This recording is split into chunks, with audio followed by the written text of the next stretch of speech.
ये कहानी है 1965 के युद्ध की, जब एक भारतीय फाइटर पायलट के पाकिस्तान से बचकर पैदल भारत आने की दास्तां है। 6 सितंबर की रात पाकिस्तानी वायुसेना ने 130 हरक्यूलिस विमान के जरिए पठानकोट, हलवाड़ा और आदमपुर हवाई ठिकानों पर हमला करने के लिए 180 पैराट्रूपर उतारे, लेकिन इनमें से अधिकतर सैनिकों को भारतीय सेना ने पकड़ लिया। इनमें से 22 लोग मारे गए और बाकी पाकिस्तान वापस जाने में सफल हो गए। उसी दौरान पाकिस्तान के 2 कैनबार विमानों ने भारत के आदमपुर एयरबेस पर हवाई हमला बोला। वहां तैनात विमान बोधी तोपों ने एक विमान को अपना निशान बना लिया जो एयरबेस के ठीक बाहर गिरा। उस लड़ाकू विमान के पायलट और नेविगेटर को पकड़कर आदमपुर एयरबेस के ऑफिसर मेस में लाया गया। जिनेवा समझौतों का पालन करते हुए उसके साथ अच्छा सलूक किया गया, यहाँ तक कि उनकी ख्वाहिश पर एक पंजाबी ढाबे से तंदूरी चिकन और बटर नान मंगवा कर उन्हें खिलाया गया। अगले दिन युद्धबंदियों को सेना के हवाले कर दिया गया। भारतीय सेना का लक्ष्य आगे बढ़कर लाहौर पर कब्जा करना था, लेकिन 1950 के दशक में बनाई गई इच्छे गिल नहर आगे बढ़ने में एक बड़ी बाधा साबित हो रही थी। नहर के पीछे से भारतीय सैनिकों ने 155 mm की होविटोजर तोपों से लगातार हमले किए जा रहे थे। आखिरकार भारतीय सेना ने इन तोपों को शांत करने के लिए भारतीय वायुसेना की मदद लेने का फैसला किया।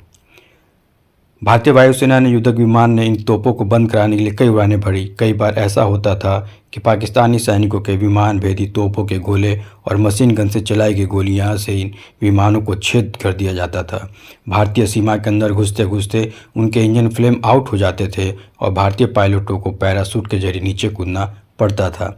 भारतीय वायुसेना के मशहूर पायलट रहे ग्रुप कैप्टन दादा फिरोज चेनाई। ये कहानी उन्हीं की है। उन्होंने अपनी किताब escape from Pakistan a war heroes Chronicle में लिखते हैं, कई बार भारतीय पायलटों को अपने ही सैनिकों के बुरे व्यवहार का सामना करना पड़ता था।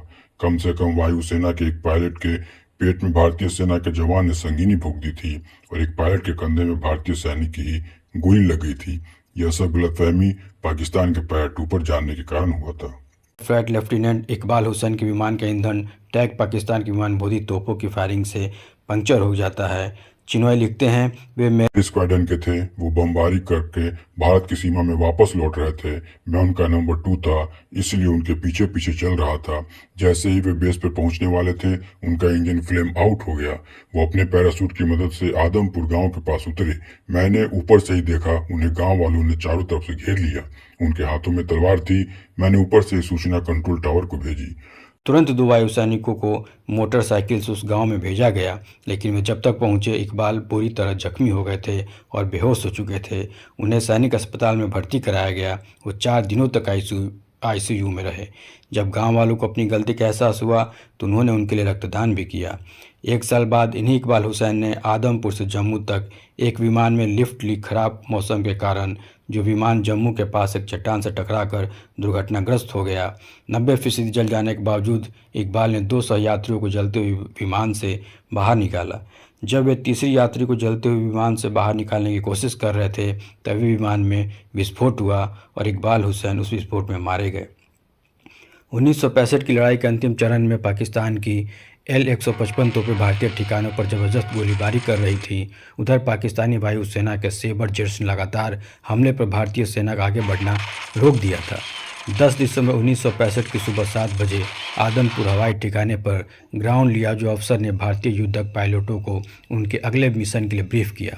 उनको बताया गया कि उन्हें पाकिस्तानी सेना की तोपों को नष्ट करना है, जिनकी सुरक्षा के लिए चारों तरफ विमान भेदी तोपों को रखा गया है ताकि भारतीय विमान उन पर हमला न कर सके। इस मिशन के नेतृत्व कर रहे squadron leader TPS Gill, flying officer दादा फिरोज चिनॉय उनके नंबर 2 थे। इस अभियान के उपनेता और नंबर 3 फ्लाइट अभिनेता लेफ्टिनेंट रवि कुमार थे। नंबर 4 की जिम्मेवारी फ्लाइट लेफ्टिनेंट घेगी रत्न पारखी को सौंपी गई थी। ट्रेन पर भी हमले किए गए। भारतीय विमानों ने 2 जोड़ों में 4 AC टेक्निकल फॉर्मेशन से उड़ान भरी।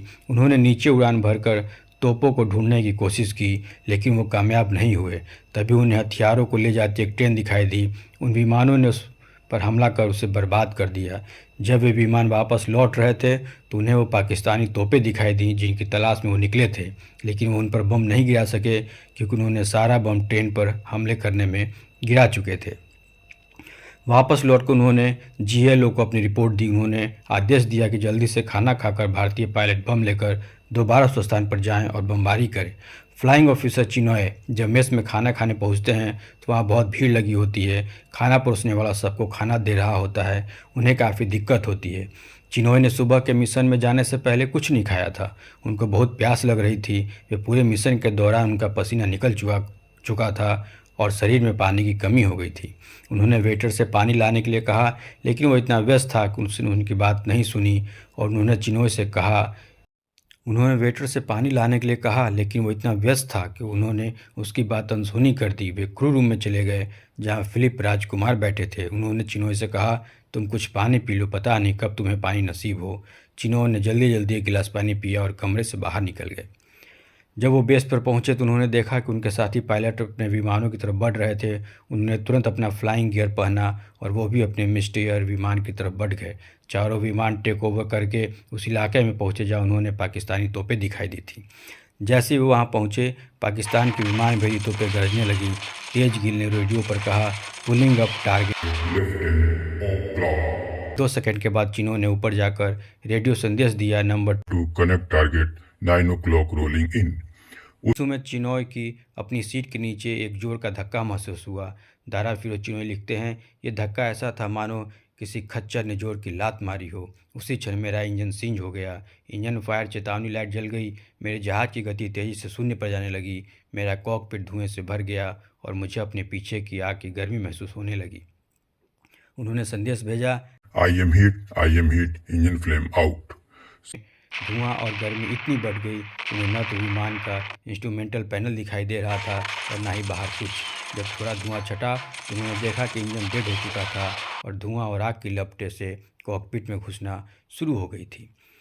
फिर चिनोय के विमान ने 268 mm के रॉकेट स्पॉन रखे हुए थे और उन्होंने ईंधन टैंक 3/4 भरा हुआ था। ऐसे में उनका विमान 2000 फीट से नीचे गिरता तो उनकी मौत निश्चित थी। बिना एक सेकंड गवाए दारा चिनोय ने इंजेक्शन का बटन दबा दिया। चिनोय लिखते हैं, जब मैं नीचे आ रहा था तो मुझे राइफल की गोलियां की आवाज़ सुनाई पड़ रही थी। बीच बीच में विमान बोधी तोपों के गोले भी मेरे बगल से गुजर रहे थे। कई गोलियां मेरे पैरासूट को भेदते हुए निकल गई। तब मुझे लगा कि वो लोग मुझे निशाना बनाने की कोशिश कर रहे हैं। ये जिनेवा समझौते की शर्त का उल्लंघन था, क्योंकि विमान गिराए जाने के बाद पायलट का पैरासूट उसके बचने का एकमात्र साधन होता है। वे लिखते हैं, सौभाग्य से मैं गन्ने के खेत में गिरा। गन्ने की कटाई नहीं हुई थी, इसलिए मुझे छिपने का मौका मिल गया। जैसे ही मैंने नीचे गिरा, मुझे पाकिस्तानी सैनिक की चीखें और गोलियां, ऑटोमेटिक हथियारों से चलाई गई गोलियों की आवाज़ सुनाई देने लगी। चिनोय ने जिग-जैग स्टाइल में हिरन की तरह गन्ने के खेत पर दौड़ना शुरू कर दिया। डर ने उनके पैरों को और गति दे दी। उन्होंने तुरंत दिमाग लगाया और पाकिस्तानी सैनिक उम्मीद करेंगे कि वे भारतीय सीमा की तरफ पूरब की तरफ दौड़ेंगे, इसलिए उन्होंने उसके उल्टे पश्चिम की तरफ दौड़ना शुरू किया। धीरे धीरे वाहनों और उनका पीछा कर रहे पाकिस्तानी सैनिकों की आवाज़ आनी बंद हो गई।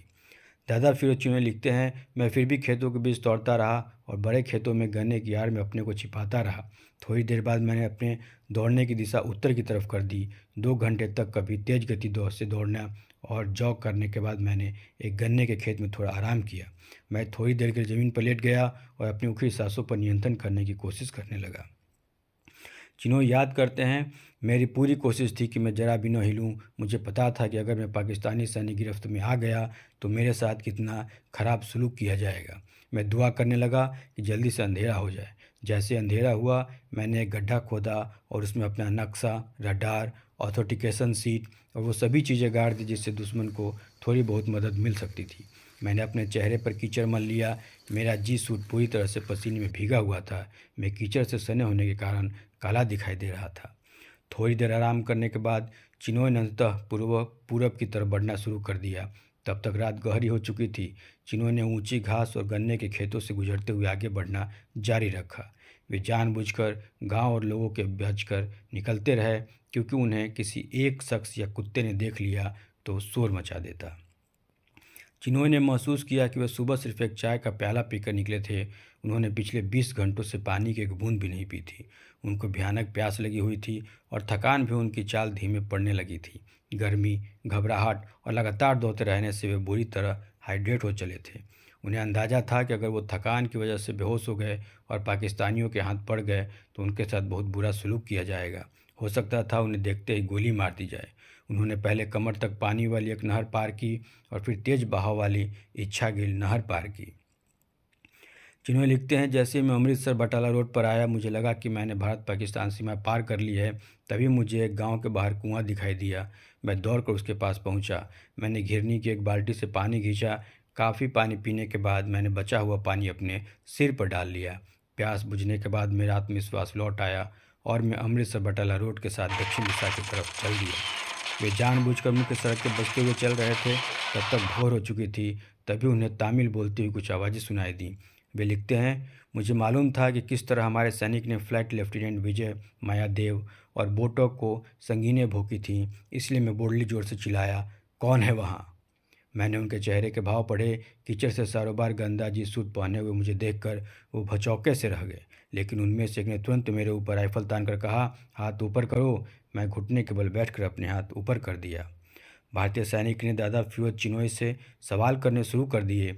उनको इस बात पर विश्वास ही नहीं हो रहा था कि वो भारतीय वायुसेना के पायलट हैं।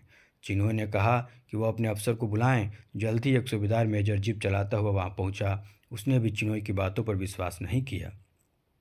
उसने चिनोय से कहा कि वो जीप की पिछली सीट पर बैठ जाए। चिनोय लिखते हैं, जैसे ही मैं जीप पर बैठा मुझे कवर कर रहा एक भारतीय सैनिक भी जीप पर चढ़ा।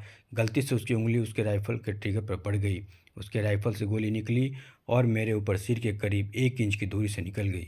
जितनी तेज गोली की आवाज़ थी उससे तेज सूबेदार मेजर के उस थप्पड़ की आवाज़ थी जो सैनिक के सिर पर रसीद की।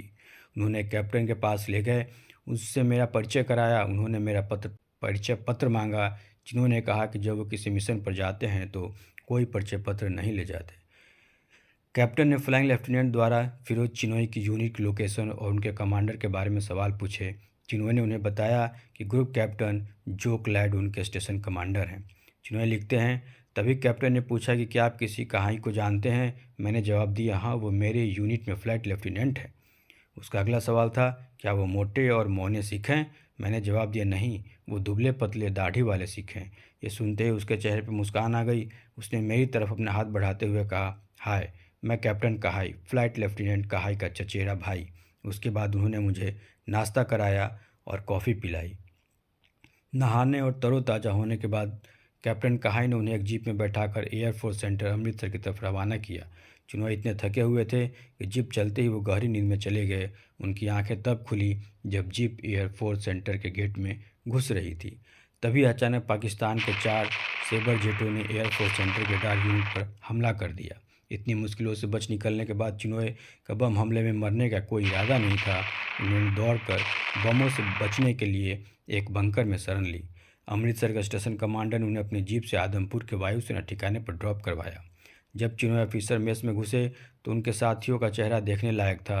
अगले दिन उनका मेडिकल टेस्ट हुआ और फिर उन्हें उड़ान भरने के लिए उपयुक्त करार दिया गया। 23 सितंबर को भारत और पाकिस्तान के बीच युद्ध विराम हो गया। उस समय चिनोय के भारत वापस आने की खबर न्यूज़पेपर में छप चुकी थी। युद्ध समाप्त होने के 3 महीने बाद 1 जनवरी 1966 को तत्कालीन वायुसेना अध्यक्ष चीफ मार्शल अर्जुन सिंह ने फ्लाइंग ऑफिसर द्वारा फिरोज चिनोय को पाकिस्तान से बचकर सुरक्षित भारत आने के लिए विशिष्ट सेवा से सम्मानित किया।